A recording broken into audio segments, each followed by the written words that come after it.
Okay, up for sale at ShowMyHobby is an Athearn RTR, ready to roll. It was a DCC ready locomotive. It's a GP38-2 in the Burlington Northern Santa Fe paint scheme with the Power Wedge logo. It's locomotive number 2272. And the part number for this locomotive is believed to be 29218.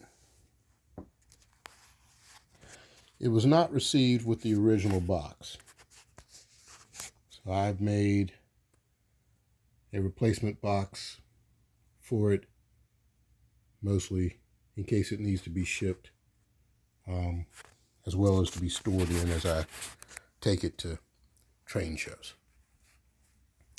It's been upgraded with a TCS WOW 101 diesel decoder. And in my opinion, it's a very fine acting decoder. It's a really nice sound decoder with a lot of functions. I've printed out a function map. Now this function map might be for version 4 of that particular decoder, but I have noticed that a lot of the basic and essential functions do operate. I'm going to try to go through a few of them. I printed this out and it will be included in a side pocket on the box. Now the box, I just glued the paperwork on the outside of it. But there's the box, and I'll come back and show you exactly how to put it in the box at the end of this video. Okay, but I took some still shots and you should be able to see those if I have enough room, but it fits in there. The holes that you see in there are places where you should grab the locomotive. The top cover right here of the locomotive, it has a notch here and a notch here. Okay, hopefully I'm showing you that okay. Here at the back and here at the back that are supposed to clip these into place. It's pretty sturdy, but I wouldn't grab it from there because one of those notches is broken off. And I don't remember if it's the one in the front or the one in the back, but the notch is missing. So if you constantly grab it, especially if you provide any pressure along this side, you're probably going to pop that off while trying to lift the locomotive. I didn't weigh it, but it has some decent weight to it. So grabbing it like this is not great. Grab it down here when you have it outside the box, across the fuel tank there. Okay. Yeah, let me lift it up and show you. The most noticeable cosmetic problem with it is that it's missing the engineer's front right handrails as well as the front handrails. I don't remember seeing those with it, and I certainly haven't found them in the consignor's lot. But that's really the only bad things about it. I will note that the lights are loose. Sometimes they sink in, sometimes they slide out, more so on the back than on the front. But I have noticed that they slide a little bit. So you want to fix that, you can. You know, maybe a little bit of glue in there would be fine. I've taken a picture with this top cover off so that you can see that it does have a WOW sound decoder inside of it. And if I have enough space on the photos, I will include those in the photo. But other than that, it's a very nice locomotive. It is a diesel switcher. Like I said, made by Athearn, and I believe it was made, according to my research, it was released either in 2011 or 2014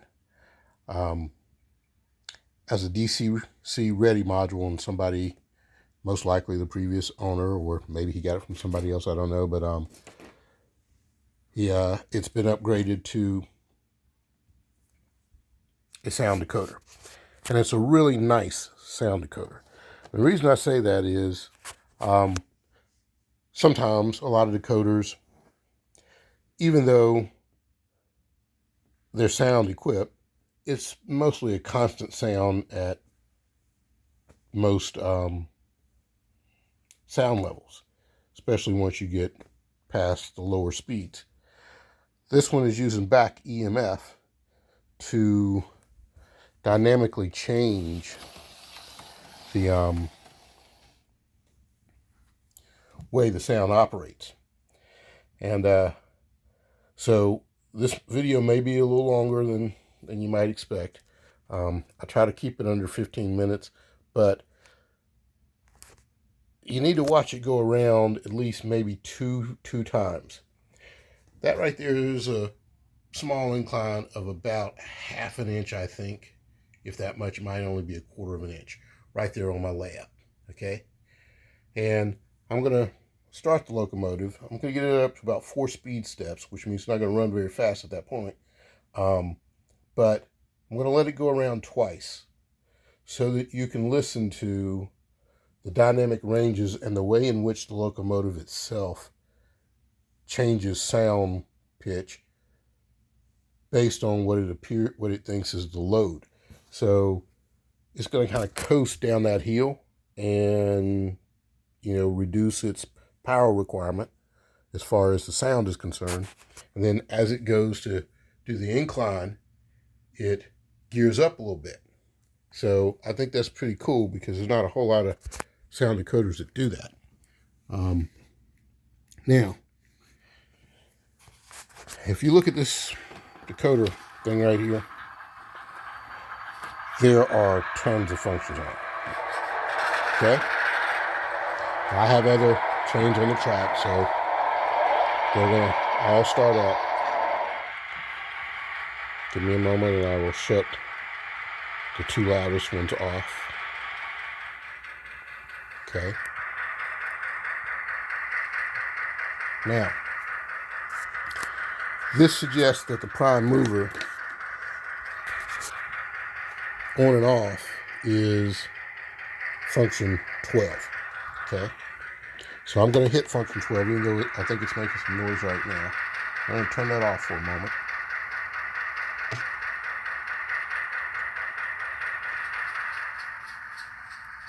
Which I believe that's also shutdown sequence. Okay. Let me pan out a little bit. Best to keep this in focus for you at the same time. Okay. All right. So I'm going to turn the lights on. Light mode active. Yeah. Okay. I'm going to try to deactivate that. And I looked at it. It's F8 twice. It says press F8 twice to toggle between light mode and sound mode. I know there's a whole lot of stuff that this thing does. I'm going to turn the light mode off. Sound mode active. Okay. And that's because I didn't pre-test what all these other sound functions do, or the light functions do. I did run through some of the sound functions, which I'm going to try to do for you here. I do know that this has audio assist. You press the F8 button 4 times, it gets you into the ability to change parameters and things of that nature, you know, through another series of functions. And, you know, you have to go, it's a good idea to go over to TCS's website, Train Control Systems website, and review the decoder upon purchasing the locomotive. There's a lot there, a lot involved, and it would be very helpful. I'm not going to include all that documentation here. This is pretty much the mapping functions that I'm going to provide. They'll be in the side pocket, and that's about it. But I am going to provide you with a few in this demonstration to see how the locomotive runs.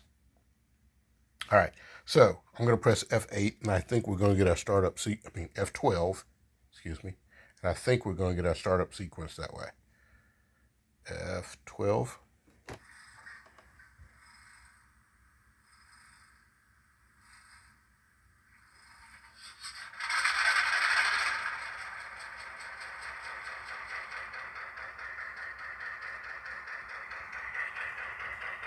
Okay, that's the prime mover on. Press 0 to turn the lights on, which I think the rear light comes on first. Nope, my apologies. This one. Now, it has a lot of different bells, okay? And you can flip or cycle through the bells by pressing F7. So I'm going to press F1 for the bell now so that you can hear what it's currently on.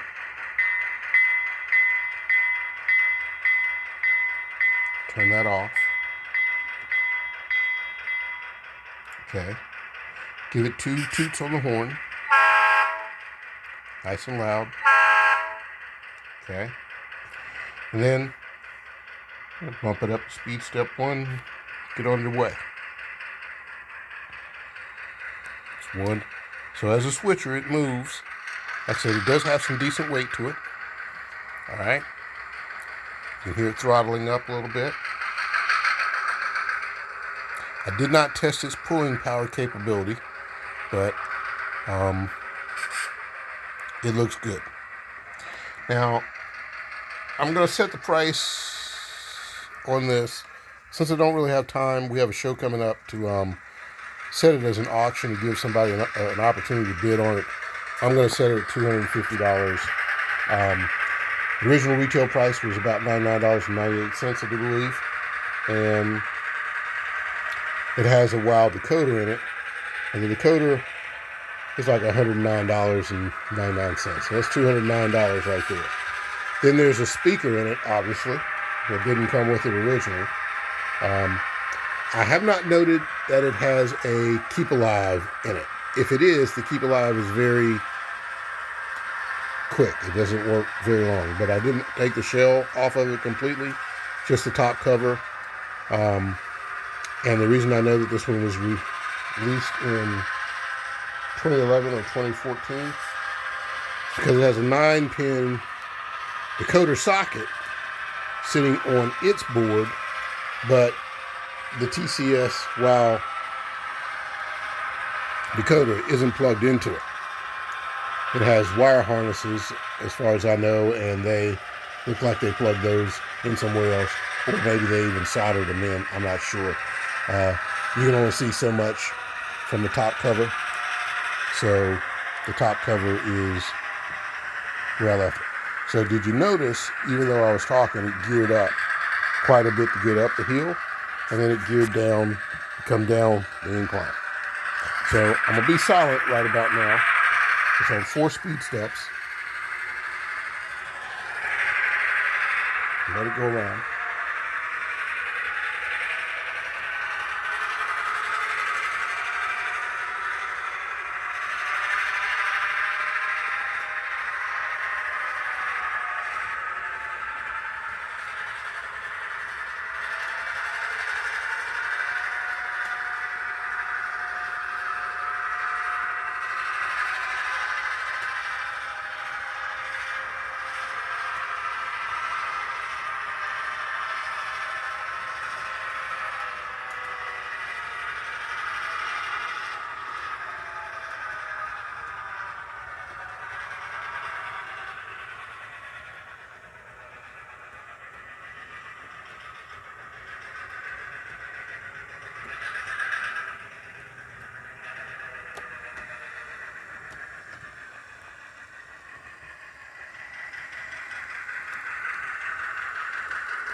Okay, so I was away from the controller.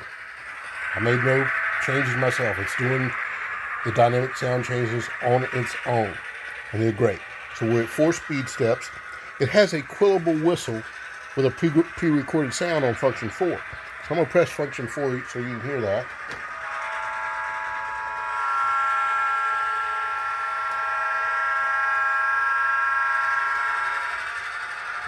Okay, that's function 4 with 1 single press to turn it on roughly.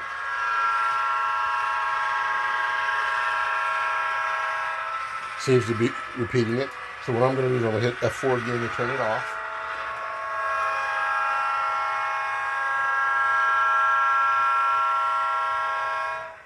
I think it does it one last time when I press it to turn it off. I'll let it go for, nope, it's still doing it. So maybe I'll have to press it again to turn it off.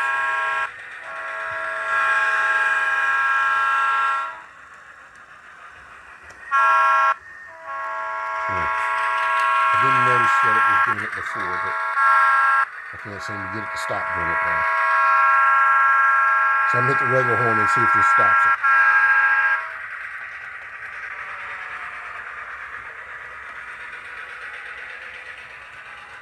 Okay, so that stopped it. Maybe you need to use more than one function key in order to quill it. I don't know.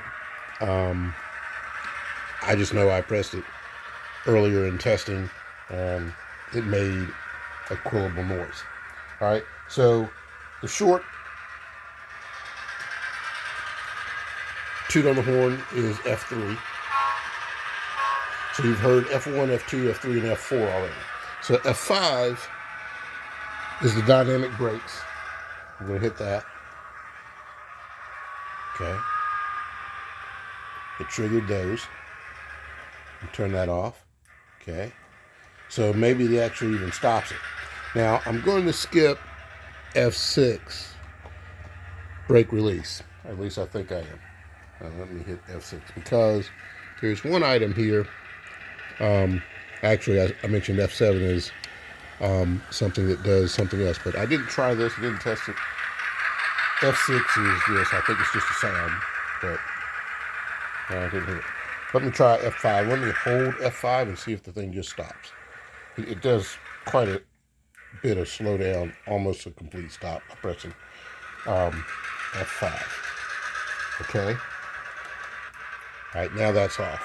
And then F6 is supposedly the brake release. F7 says that every time you press it, it applies 20% brake. I didn't try it before. We'll try it now, see what it does. But my guess is it actually will de-throttle it a little bit. Doesn't change the throttle on my controller. But again, it is pausing or stopping in some manner. Okay? So I've hit F7 about 4 times. All right, that's a much longer brake application by the time I've hit it 5 times. So it is not on. F6 is still on. I'm going to press F6 one more time. There we go. All right, and we're over my time frame already at 17 minutes. You see that it runs forward. Been on speed step the entire time. F8, of course, mutes it if you press it one time. So mute, unmute. Yeah, I'm hitting it twice. Okay. All right. So I'm going to stop it. I'm going to put it in reverse. You see it has directional lighting. It has some momentum because I'm on speed step 2 now. Speed step 4. If I move it really quickly, speed step 9, it takes a little while to get there. Okay? So speed step 9 now. And this is a beautiful performing locomotive. I have in my own personal collection a GP38-2 made by Athearn. It came in their Iron Chief train set. I bought it used. It was DCC ready, I think. It could be DCC equipped. I didn't double check it. But mine is number 2257. I do want you guys to buy some things because I need to sell some things for my consigners. And you should buy this one. But if you don't buy it, I wouldn't mind adding it to my collection. I just need to try to curtail my spending with my own collection, and I'm here to say this one is very enticing. It looks like it would be a lot of fun to run. So right here is sort of an indication where you can see that you might have some loose lighting. What it looks like is one light bulb is sticking out a little further than the other one, but they're easily moved. I did touch one earlier, and it actually recessed inside the hole. So they float. I don't know why that is. It could be that these are replacement LED lights, as opposed to maybe bulb lights that were in there before. I don't know. If you're interested, you open it up, you figure it out, and you do what you want to do with it. Okay?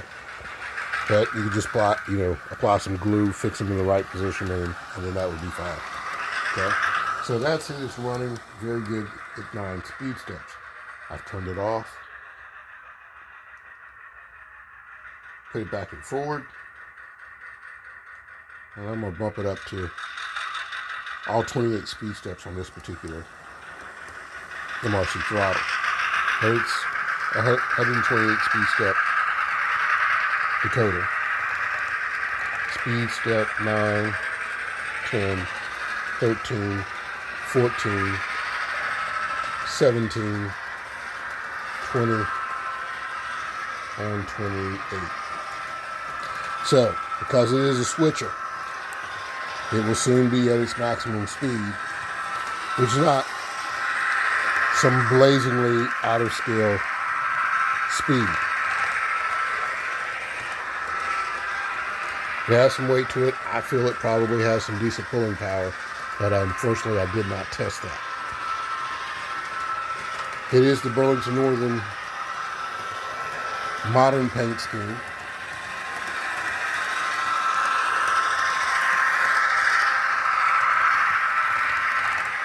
So we'll slow it down.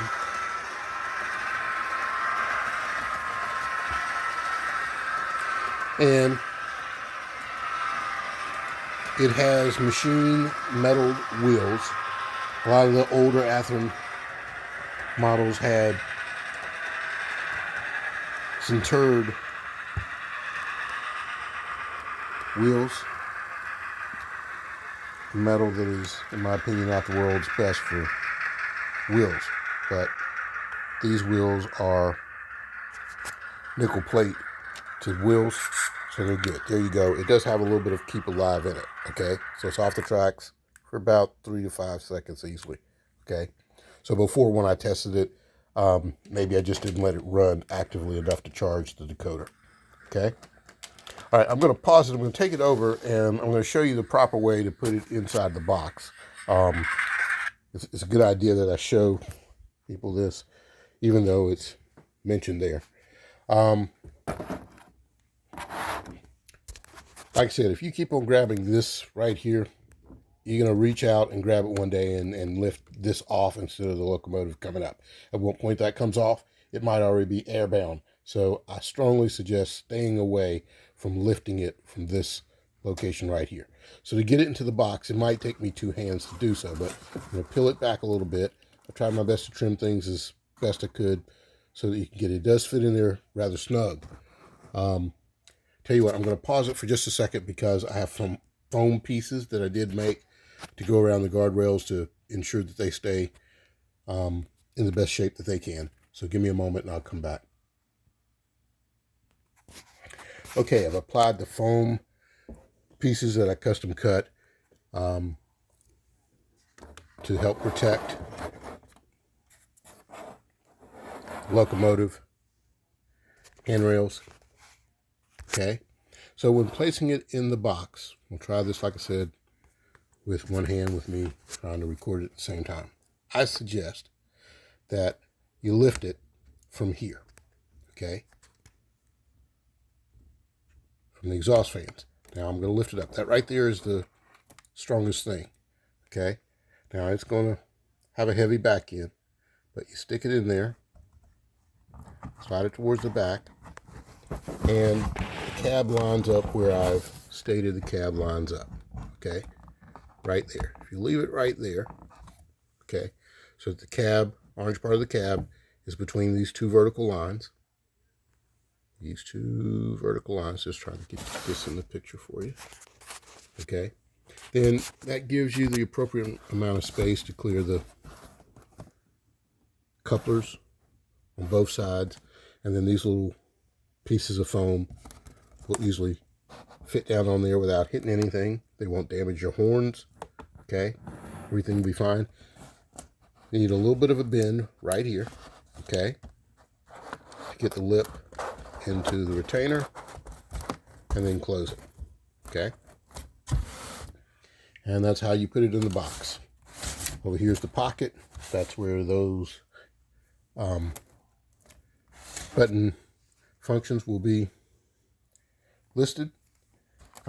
stored. It'll be right in there. And again, the best way to do that is to store them with the box open and to pull them out with the box open. That way you don't tear. It's just paper right there. Just slide them down in there after folding them and then lift them out like that while it's open. If you do it when it's closed, you're going to put more tension on the piece of paper right there, so you're likely to eventually break that. But to get it out, just the reverse. Try to make this a little bit bigger for your thumb right here, and then your index finger right here, and then lift it straight out, and you're good to go. All right, and you can pull it out, put it on the tracks, and you're good to go. If you look very closely in places where the handrail meets the plastic, there's some paint blemishes and some overgluing where some of the handrails glue into the plastic shell. Okay. I don't think I did them all, but I did that one right there for sure. And then I touched it and tried to remove some of the liquid glue that I put on there, and it removed some paint. So that right there, that little spot below the handrail as it attaches to the shell, that's something I did. That wasn't like that before, but I don't remember gluing all the other places where the handrails are glued in. Someone else most likely did that. It has McHenry plastic sprung knuckle couplers on it, front and back, which I believe were the original couplers to begin with. Like I said, it is missing the front handrail and the front engineer's side handrail. You can see that it's been programmed to 2272. Okay, same as the road number. DCC equipped with a TCS WOW 101 diesel sound decoder. That's it. Sorry that took almost 28 minutes, but hopefully it's well worth it. Watch the video if you have an interest in buying it. Try to get to it first. Today is the 16th of February, and this will be going to a train show on Friday and Saturday in the Asheville-Fletcher area. So, if you can buy it online before, you would really need to buy it, tomorrow, Tuesday, Wednesday, possibly. I'll be out of here very early on Thursday. So, if you don't buy it online before then, it's a good possibility this is going to be sold at that train show. I was there in August, I think, and I had it out, but I hadn't cleaned it up. I hadn't made a box for it or anything like that, because I just finished the box just before I started the video, or anything else like that, and I hadn't really properly priced it. But a couple people did see it in August, and they expressed an interest in getting it. Sometimes the same people show up, and chances are, if they start asking me questions now, because first time I hadn't even evaluated the thing really, so I didn't know exactly what was involved with it. Now I know, as much as I'm going to know about the Locomotive. So people ask me about it at this train show, I'm going to provide them with the full spill. And, this is a Locomotive that I personally would add to my collection. But I'll do my best to sell it on behalf of the consignor. If it doesn't sell, I will grab it at first chance I can afford it. Now, this is the second one in this consignor's lot that I have a very high interest in. In addition to collecting and having a fleet of BNSFs, I also have a fleet of Union Pacifics. And he has a Union Pacific diesel switcher, Baldwin S12, I believe it is, or an F7, one of the two. He has a Baldwin S12, but I think that was Milwaukee Road. I don't really collect Milwaukee Road, but the Bachmann sound equipped switcher that he has available for sale is something that I'm also interested in. So as I mentioned, I have one of these. I think I have one of the Bachmann switchers already, but this one that I have, it's either DCC ready or it might possibly be DCC equipped, but it definitely doesn't have sound. So it's up to you. If you like it, I suggest you go do your best to try to get to it first and buy it. Thank you very much. I appreciate it.